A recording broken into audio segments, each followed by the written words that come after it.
ගසක ඉහළ අහසේ ආලෝකයේ විහිදුවමින් පීරිසියක් වැනි හඳුනා නොගත් ආකාශ වස්තුවක් දර්ශනය විය.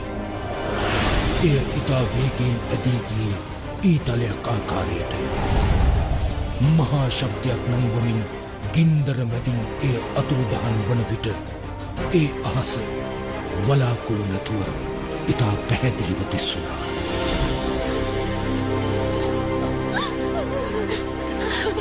ඔයාගේ ඇඟිලි තෙමවත් නවත්ත ගන්න බැරිද?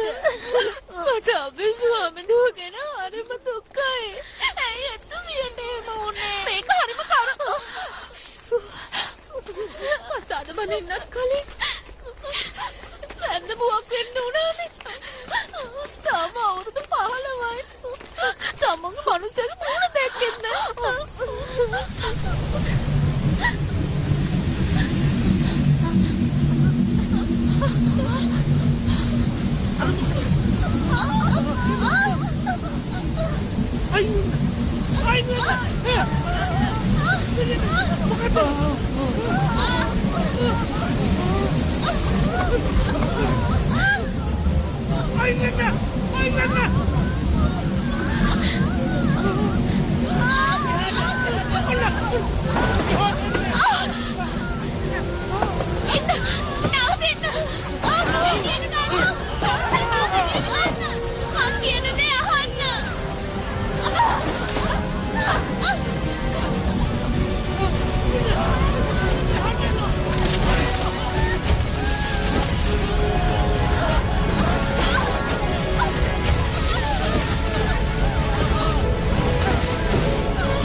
දී ජෝසොන් රාජවංශයේ පළවෙනි දොන්මින්ජුන් රාජවර්ෂයේදී හඳුනා නොගත් ආකාශ වස්තුවක් ඉහළ අහසේ දිස්සුණා.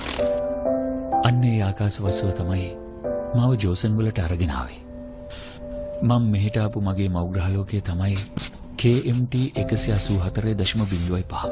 හරියට බැලුවොත් ඒකත් පෘථිවියට ගොඩක් සමානයි. මං එහි ඉඳන් ආවේ.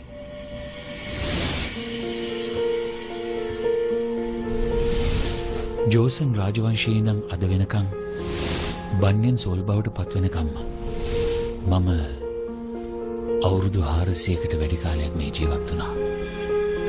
ටිකෙන් ටික මම පෘථිවි ජීවිතයට හුරු වුණා. වතුරටත් ඒ වගේමයි. මම දැන් ගොඩක් හොඳින් පෘථිවි ජීවිතයට හැදගැහිලා. මගේ කන් ඇහිම ඒ වගේ නැස්පෙනීම මිනිසුන්ට වඩා 7 ගුණයකින් වැඩි.